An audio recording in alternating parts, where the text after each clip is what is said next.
नहीं साहब, रवानगी तो लिखी गई थी। सब इंस्पेक्टर ने जल्दी से कहा। दरोगा जी, मैं कोई बच्चा तो हूं नहीं, क्या मैं इतना भी नहीं समझ सकता कि रवानगी हादसे के बाद लिखी गई है? फरीदी ने बुरा सा मुंह बनाकर कहा। खैर ये कोई बात नहीं, आप ही नहीं, आपका महकमा यूं भी हम लोगों के मुतालिक कोई अच्छी राय नहीं रखता, लेकिन ये आप किस तरह कह सकते हैं कि रवानगी हादसे के बाद लिखी गई है? और इसका क्या सबूत है कि रोजनामचे में इस नंबर का कोई कमरा है ही नहीं, और सरताज होटल का एक एक चप्पा पुलिस का देखा हुआ है।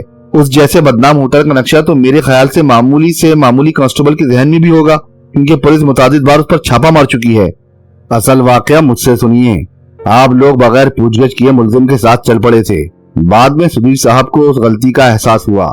वापसी पर जब वो रवानगी लिखने बैठे तो घबराहट में कमरे का नंबर लिख गए। मैंने केस हाथ में लेने के बाद सबसे पहले रवानगी ही देखी थी। उस वक्त सुधीर साहब भी मौजूद थे। गालिबन इसी वक्त उन्हें अपनी गलती का एहसास हुआ। इसके बाद अभी थोड़ी देर कबल मुलजिम के हुलिये के लिए मुझे दोबारा रवानगी देखनी पड़ी। आपको ये सुनकर हैरत होगी कि कमरे का पहला नंबर ब्लेड से खुरचकर उसकी जगह दूसरा नंबर लिख दिया गया था, जिसकी स्याही कागज खुरदरा हो जाने की वजह से फैल गई थी। फरीदी खामोश हो गया और सर्जन हमीद हंसने लगा।